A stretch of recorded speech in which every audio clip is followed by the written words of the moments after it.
All right, welcome to our, well, I'm not going to call it Studio B. It's actually an entire different studio set up on its own. This is our tallying center where we are receiving those Form 34As off the IEBC portal, putting them into our system, generating the kind of tallies that you are seeing, and we are displaying those results on the lower thirds there. Right now, William Samoei Ruto, in terms of votes in his favor, 50.14%, 5.2 million votes. Raila Odinga, 48.49%. That's a little over 5 million votes. And of course, George Wajakoya and David Moore Wahiga trailing those two. And our well-trained agents here, very busy. It's been quite a night for them.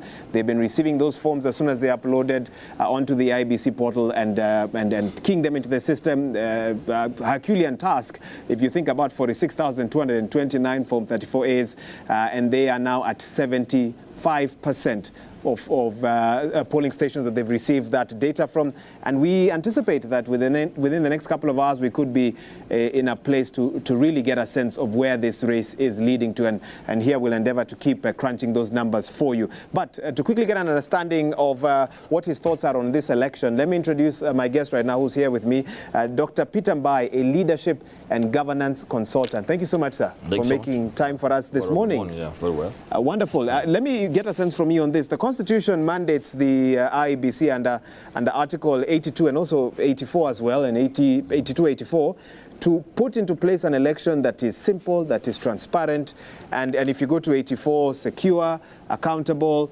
verifiable, and so forth. Very well. Have you gotten a sense that so far everything that the IEBC has done ticks the boxes in regards to what the Constitution lays out?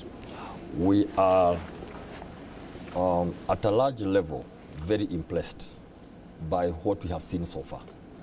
And the whole issue, we have been saying that let's have an election. Let's first of all have peaceful, very peaceful campaign period. That one we are done with Wahiga. We said let's have a very peaceful voting. Okay, I would say there were a bit of, and when you're handling a big institution, when you have a big issue to handle, sometimes issues will come up. The question comes, you have challenges, how do you handle them? I mean, we saw them quickly come in and saying, okay, fine, we own up, there were issues, and yesterday, on 23rd of August, they're going to be a land. I mean, that's how you handle issues. Challenges will always be there in every institution. So that's one. The issues about the 200 KIMS kids that failed, issues like here.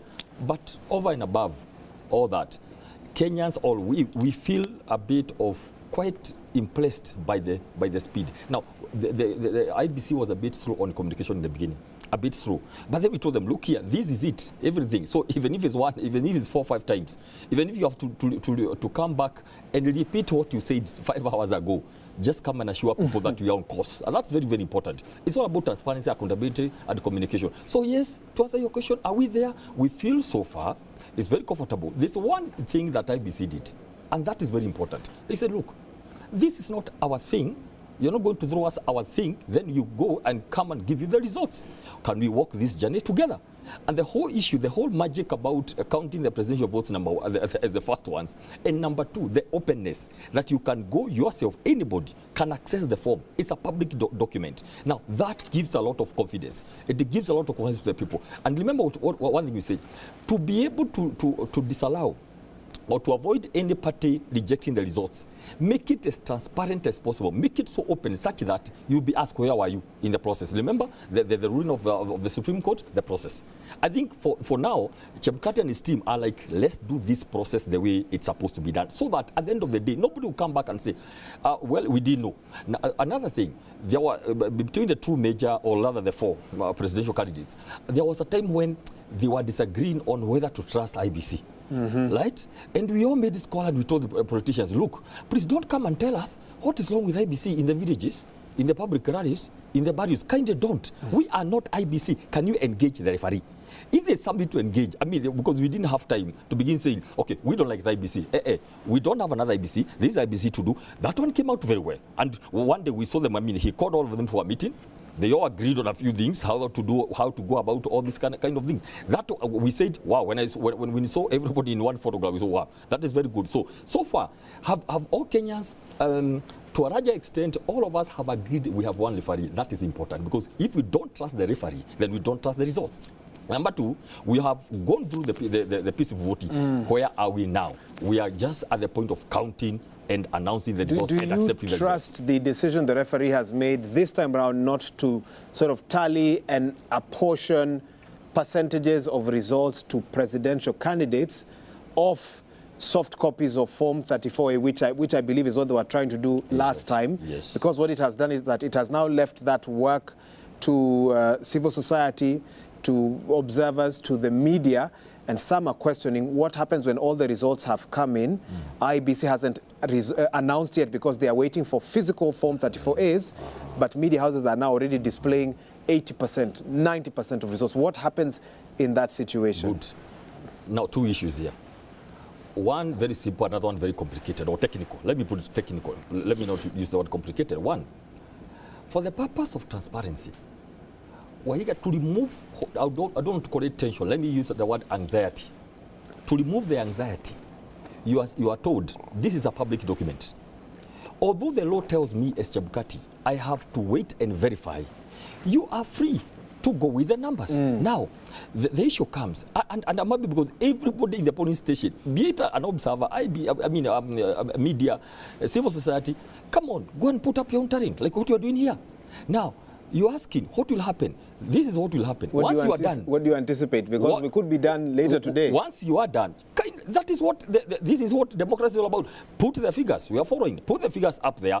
Let everybody, we saw yesterday, I mean, all the major political parties, all of them, I'm sure, all of them, they have their own tallying centers. The only thing we are not allowed to do is to go call a presser and say we now officially want to claim victory because we have the numbers. You have the numbers, and there's something else Chebukati said, we'll be checking up with them. And I'm very sure Chebukati will not announce the final until they agree with the 4 presidential candidates. That this is, yes, the part of the verification is this. Because of the openness, yes, we have our figures, everybody have their numbers, then we'll go and say, okay, do we agree, the 4 presidential candidates, do we agree that in this polling station, everyone got this? Yes. Signed, the form was signed, this is it, yes. They go ticking again, and that is important to avoid a situation whereby results are announced and then people are rushing to court and all that. Again, we are saying the process we are getting into. When you are done with your tally, we are waiting. Actually, we are very happy for you. You are doing well. Maybe another like 4 million only to go. I mean, present there, this one lessens the anxiety. It puts people to know. Today, if you ask the two parties, each one have their figures. It's okay, have their figures. Would you have your figures? You have your figures, yes. Can you now come? As IEBC, let's continue verifying. And finally, we'll compare what the observers have, what civil society have, what the media have, what the political parties have, and then we are going to have a very, very easy, whatever you quote in the constitution, a very easy, verifiable, open, transparent. And then the final thing is here, Wahiga, accepting the results. That is where we want to all end. That after we do all this, the kind of work you're doing here with these young people, finally, we want the winner and the loser, everybody to accept results and move on. That is the whole issue about what is different in these polls. I had this watching at the reception. We cannot afford, and I will say this, it is in the law, but we cannot afford a prolonged uncertainty. We can't as a nation. We are a very young, with a fragile economy. As we speak right now, the economy of this nation, I don't know to say it starts still, because that is too much. It is sluggish. It's like on a stagnation. From January, people are not very keen to move on with their lives, especially the economy. So we can't afford another prolonged, And I will say this also, we can't afford, of course, if it comes, we shall do it. But can we avoid things like relance and learn-offs and court petitions? I mean, if we can, we don't want to move on. Everyone's constitutional right to move to court if they feel like. But I'm saying, if we're able to do, if we're able to do this thing right, then people will be asking you, hey man, you have been in this country since the elections. I mean, we have been moving on with you. What else do you want to go and do? I mean, there will be that thing to say, if you don't feel you are so much wronged, and I don't think where the issue of the 200 Kims that fails and all that, I don't think anything there is so major. What's am I to go and say I was denied a chance? I mean, the Supreme Court will look at the magnitude, how deep is your petition or your issue. So I'm thinking, can we do something differently? And please, another thing, from a background on peace and conflict studies, can we avoid making each election cycle a matter of life and death?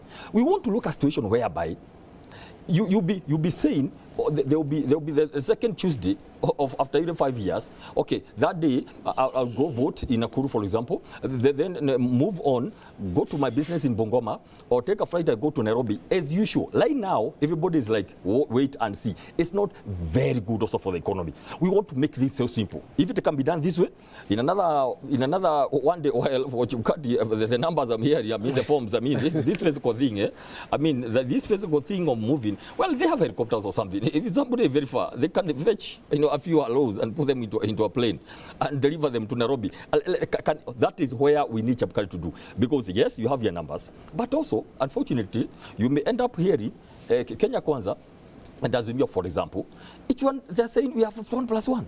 And these are the numbers, so we need that as soon as possible to be able to cool down the processes and all that. I had some people have already, thrown out the numbers. I mean, this is where we are and all that. But here we are. We have observers. We have very serious teams in Kenya. I mean, several former presidents. We have serious people from across the world who are here to observe this. And IEBC are expected to issue their next press briefing at about 10 o'clock, yes, 10:30, yes, hopefully before midday. Yes. What are some of the key issues you would like them to address on this 11th day of August, on this third day of the election? Thank you very much. One, from what the chairman said last time, I mean, and I like Chebukati, one thing I like about Chebukati, I mean, he's not a guy you're going to put up pressure, he's like, excuse me guys, let's do this thing. And then some journalists asked him, are you saying you have 0 forms? If you want me to use that word, yes, 0. It was that simple. I don't have the forms. Now that is important. Much as we have all this, we cannot move this nation before the results are announced. So we need what I think Chebukati could be able to tell us so far, how many forms have come, 34As from the returning officers, and how soon can he fast track that process of making sure we don't go to the 7 days. Please don't keep on repeating the 7 days. 7 days is a long time to wait. Please don't keep on repeating. That was a maximum time allowed by the law. Can you bring it shorter? Are you able? That's what now Kenyans will be asking. Fine. Everybody have their figures, and definitely the other assurance I want. Let Chebukati, the same way they have been consulting the political parties, the forms are there. More or what your team is doing here is simple. Get the forms and add up. I mean, that is as simple as that. I'll tell you this, all the presidential candidates, they had their talent centers.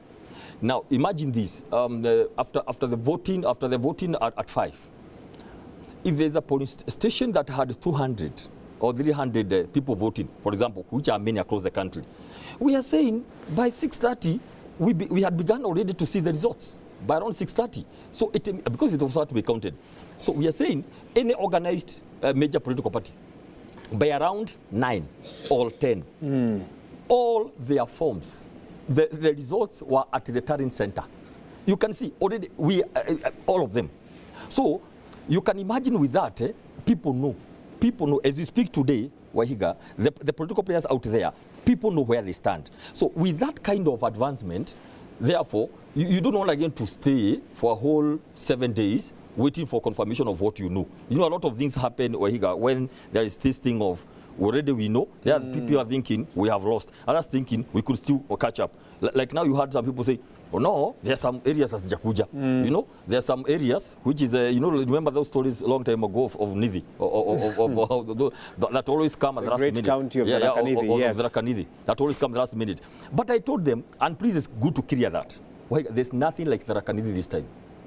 All the forms, all the counting was done the first time, maybe within an hour or two. For presidential, it was done. And those forms, as they were done, they were dispatched. All the major political parties already they have the forms. Actually, by midnight of that day, of Tuesday, by midnight, all the forms were already at the tallying centers. So it's all about addition and subtraction. Let's stop this thing of saying, oh, we are still waiting. There's some forms who have not. Everything, actually, what you are getting from the port of IBC. They are already uploaded. We are not waiting for some stronghold somewhere to now say we were waiting to see how many votes you're going to defeat us with, or ahead with how many votes. So we bring votes there. There's nothing like that, and we want to be very candid about that. But most importantly, and we are going to urge our people. Thank you for keeping the peace. I mean, people are very calm. Only that, you know, there's not that so much good stuff going about with their work. Okay, but people are very calm, and please, I want to urge, for the sake of this nation, we cannot afford anything. We tried some things here a few years ago, and we saw how this nation can go down. We want to urge acceptance of results is very important. It would be very boring if there was only one candidate vibe. If it was only Ruto or Raila, just that. I mean, the main guys. It will not be an election. An election means that we are given, and by the way, this is not the first election. We have been doing this since 1963. So we must have election every 5 years. Somebody must vie, somebody must lose. Then you wait for 5 years. So what we are saying is this: despite the high stakes, well, of course, being transitional, yes, the stakes are quite high. I mean, and also the president who is sitting and the deputy on opposite sides, and everybody feeling we have to get this thing. The stakes are high, but somebody has to get this thing. Somebody has to lose this thing. That is what we want to put in the minds of people. And by the way, I want to say this: even if, for example, today, Kenya Kwanza wins this election, you'll be winning knowing you don't have half of the country. I mean, because looking at the figures, it's 50-50, 52%, like that, you know, that's the figures. So you'll be winning knowing, look, I have won. But that doesn't mean I'm very good. It only means I was able to get more than my opponent. So immediately work starts. And please, those people who belong to a coalition that will lose, you just need to do one thing. You don't become a lesser Kenyan because your coalition has lost. You're not going now to be, you know, staying in Kenya during the day, then you go to spend the night in Uganda or Somalia. You still belong to Kenya. So it's all about magnanimity. It's all about somebody has won because they had to win. Somebody had to win. That is very, very important. And then that's the message you want to please. We have so many people watching. People who think, what will happen if my side loses? My life will go down. No. In any case, all what we need is somebody to come and say, excuse me, I have this kind of policies, right? And these policies, I think they can help us. And then we move on with life. What is important is for people to know we have one nation, all of us. Nobody's going to go away because of this. Your overall ranking of IEBC's ability to handle this election so far would be? Out of 100 or 10? Pick either. Out of 10, so far, IEBC is at 7. What is remaining is a bit of speed to now announce the final results, because that thing is what actually is holding this nation back right now. Because if you look at, this is 290 constituencies, right? Today is Thursday morning, yes. Chebukati should be able to announce this thing latest tomorrow. That's it. He should work. That's what we want. We don't want to put like even if possible, our rows of the 290 have not yet arrived. No, I mean, the beauty of it is they were finishing the other, you know, okay, the other positions, right? Yes. So it's just now moving on. If they, although the ranks are very many and they are the ones to do all those studying at the constituency level, they're down there across the country. So immediately they finish that, but there should be something. I'm looking at something administrative. There's something administrative that should divorce, because this is the same person who must count, verify all these other positions. For example, at the constituency level, you know, MCA and MP and all that. There should be a system that should be able to make sure that they are able to clear with the presidential and then proceed. But again, it's all administrative. Now, be it as may right now, because you can't change much. Immediately they finish, the issue is how fast they're able to make their way to Nairobi, because that's what the law say, which I agree. Because again, yes, like when I voted, I mean, I went around asking, you know, how does it go after here? The PO, you know, said no, we are going to use this kit to send it immediately to Nairobi. So they are all here. They are all here. It's only that the issue of manual or physical rather verification. That's where we are. Otherwise, as of now, while he gets sitting here, if you talk the truth from where we sit, we are trying to come and manage everybody's expectations. but the 2 or the 4 aspirants, candidates rather, they know how much votes or how many votes they have today. They know. It's all about waiting for the process, but everybody knows because it's all out there. What do you make of the results that are streaming in? There's been a lot of talk, and today is one of those big names fall across the country, surprises, newcomers triumph at the end of the day. What does that teach us about politics and the politics of this country and where we are right now? I want to say it's very interesting. And I also to add, it's very good for democracy. When you hear what in the media you call saying big names have fallen, it is the people. I mean, I like that. You're going back to the people to say, I need a new mandate, or I want to get elected. And the people decide, excuse me, you're in a good party, you're in a large party, but you're going to pick somebody from independent. We're going to pick somebody from those parties which more or less are not known. Now, that is the beauty of this thing of democracy. You have seen surprises. I mean, you have seen other people come in, others go. You've seen the issues about parties. I mean, new parties coming up, upsetting or older parties. So the whole purpose of elections, okay, the only concern we have is the high turnover. Look, in the International Assembly, the statistics are about 70%. Now, 70% yes, never come back. Never come back. 70%. County assemblies is even worse because it's about 90. Wow. In the county assemblies. So the question we'll be asking ourselves is this: why is it that you invest so much in these members, but very few are able to sustain and maybe come back, go and influence the people?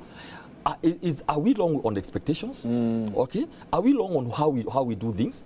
Is it that Wahiga we don't have what I would call very deliberately called people who have something, a motive? What is the motive of the people who get elected? Because if you, look at the example of David, allow me to use that. If you know you are called and your passion and your purpose is to go and serve, you're not going to mess up just suddenly and lose the seat. There is a problem about how we get people in leadership.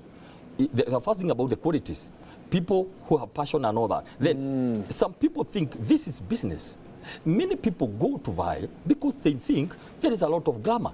You be called names like Moshimua. People will stop by. People will usher you in when you say you are elected member. Now, the motive is wrong. That's why you see, the moment you are elected, you are not able to sustain. You find a whole different world. Some people think, for example, there's a lot of money. I can tell you this, Wahiga. Anybody who goes into politics with an intention of getting rich, they end up poorer. And they emotionally, psychologically, and if they are not careful, even their lives on earth will be shortened. Because the issue of leadership was not meant. It was not meant for riches and all that. So we want to look at all this about leadership and being elected. For another point, I want you to tell this: governors. We saw governors who are CEOs, who are good managers up there, but they don't understand the politics. So somebody will come from Nairobi, say, I want to go to the village to be elected. Immediately they're elected, they get lost, like in a swimming pool, because they don't understand the issues about people. They don't have the calling for politics. They are very good managers. So we need a balance. Now, many people don't know that. You want to see the glamour, yes. I mean, you don't go to the excess. I mean, you saw some people who are not even able to finish their term because they got in with a lot of, what you would call attachment with the masses. You are able to get the masses quickly. They are populist. Populist, yes. But they didn't have the management to learn the office, the capacity to handle the governorship position. Now, on the other side, you have CEOs who are very good and big names, but they don't know how to gel with the masses. Now, let me remind everybody, governor is a political position, for example. It's a political position. You have to go and look for the votes, and it's not always easy. So those are the things people need to know as we move forward, so that we don't have this thing of so much high rate of turnover. Now, I would say this because already those who have won have won. That's why I would say this. I wouldn't have seen this before the elections. The framers of the Constitution, Wahiga, had said their thinking was the president and the governor were meant to go for 2 terms. I will say that again. Please, those who have been elected now, the president who is going to come in and the governors, kindly, if you have been elected afresh, it is an executive position where you exercise executive power. about plans. Many plans which are going to last people for another 50, 60 years will not be completed in 4 years. And whether not 5, 4. It's only 4. People don't get elected for 5 years. The financial years are only 4. Right now, 22, 23, that's one. 23, 24, 24, 25, 25, 26. Because the 26, 27 is an election year. And you're not able to implement that budget as much as you'd want to do. So we only have 4 years. So that's why in about 8 years, we'll be able to complete. So I'm asking those who have been elected the governors, kindly, and what will determine whether you're going to make it for the second term will be determined by what you do the first year. There's normally a honeymoon for about a year and a half, 2 years, where people will say, let's wait to see what you have for us. Immediately, if you have not been able to click, look at those people who used to say, I will relax first for 1 year, even MPs and members of the country say, I will relax for 1 year before I go back now. If you don't hit it properly within 6 months or 1 year, you'll not be able to catch up. Because people will always wait to hear, what do you have? Then if you delay a bit, those are the issues that we are saying causes these upsets you are talking about. People who go and relax. The other people who come and say, can be differently, but please, Wahiga, capacity. Shortly, I'll have to hand back to Vicky and Trevor there, but maybe I'll take one question and a comment. There's a viewer here saying, make sure your discussion does not interfere with the counting process happening behind you. They need concentration, kindly please. So to our viewer, that's a valid concern, but don't worry, there is full concentration here on the part of our tallying clerks. They're well trained, they know what they are doing, so don't worry, I understand your concern. Very interesting. So for you, your hope and anticipation is that by tomorrow, not Tuesday next week. No. What happens if Wafula Chebukati drags this out until Tuesday? No, please, Chebukati, that will be, I don't want to say it will be a disservice to the Kenyans. I don't want to be unfortunate. Because the Constitution allows him. Allows him, yeah. We would not say it will be bad, it will be so bad, but I would say kindly. You are not told you must maximize or you must take in, consume the 7 days. You are just allowed constitutionally so that if you don't make it after 7, then there will be repercussions. But you are told within. It doesn't say you must do it on the 7th day. So kindly, the issue is Chebukati has to run this up so that we get. And the line now, there are 2 issues here. Wahiga, this is a legal issue and a political issue. Legal means Chebukati has to go, wait for the results and announce. But political is the people, the leaders who have been who have been campaigning Wahiga, they know the votes. They know they have their terrain. Political means they can call each other and say, I have, conceded defeat. I have looked at this. We need to begin seeing that in Kenya. Look. That's what happens in mature democracies. It's not a matter of life and death. And this is important for me because people are like, what is happening? Our side, where are we? Those are the questions people are asking. Of course, you have seen some of us, some of them, even throwing in figures, saying we have this. But unfortunately, when you say we have this, the other side will come up also. They will send their brokers to say, actually, we have a higher one. So it's okay. But please, we want political settlement as well. Let's have people making calls. Okay. Let's hear them meeting and saying, we have this thing, we have lost it. This is how we'll take the country forward. That is how we'll take it forward. That's Dr. Peter Mbaya, leadership and governance consultant, weighing in even as we get deep into day 3 of this 2022 general election. We are now almost 7 hours into the 11th day of August 2022. Kenyans went to the polls on the 9th. Apart from a few in Elders, Wajir constituency, who actually voted yesterday. And right now, a lot of tallying is being wrapped up. Announcements are being made across the country, especially at the constituency level. We expect that to move to the county level as well. But right now, with the focus on the Bomas of Kenya, the nerve center of this election, Wafula Chebukati is keeping it patient and quiet. He says he has 7 days before he needs to deliver that final declaration. And at the moment, he's just giving periodic updates on exactly what is happening around the country. But he says, look at the Form 34As, and those of you who can tally, please tally them as well. All right, let me hand you back to our studio there. Victoria and Trevor. Thanks, Higgs.